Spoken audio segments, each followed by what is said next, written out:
Babylon, released December 23, 2022, is a film about Hollywood excess. It begins in the 1920s in the early days of cinema as the industry transitions from silent pictures to talkies. Margot Robbie plays a young star named Nellie Leroy who wills herself a career, burns bright and then implodes. Brad Pitt plays another A-list actor destined for irrelevance. Diego Calva stumbles into a Hollywood executive job and tries to guide Robbie's career while shielding her from her worst impulses, her New Jersey accent and cocaine. Amy and Chaz L. of La La Land fame directs. It is nominated for a Golden Globe for Best Musical or Comedy, and it is the worst movie I've seen in years. Aesthetic could best be described as a pull-out magazine ad for perfume. The movie is so maximal, so latticed with ornate set pieces, so glossy with sensory overload that you can almost smell it. But it is good that you cannot smell it, because in the first 5 minutes an elephant projectile defecates directly into the camera. Within the next 10 minutes, every variety of bodily fluid imaginable floods out of affluent orifices at a Hollywood ball that is 1 part Eyes Wide Shut, 1 part Phantom Thread, and 1 part Family Guy. It is like Once Upon a Time in Hollywood, if Quentin Tarantino directed it as a teenager. The budget of the film is about $80 million.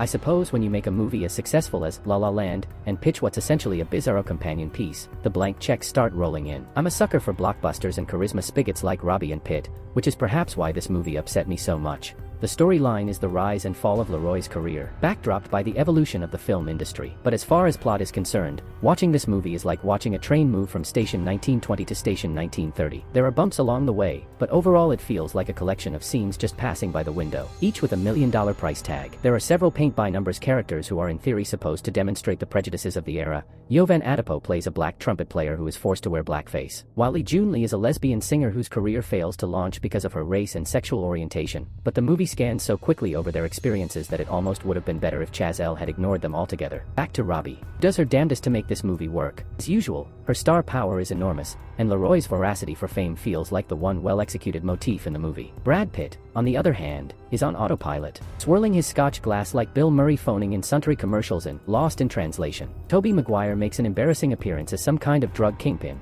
caked in the worst makeup job since Tom Hanks in Cloud Atlas. Flea and Albert Hammond Jr. make cameos, because Chaz L. has a few rock star contacts saved in his iPhone, I guess.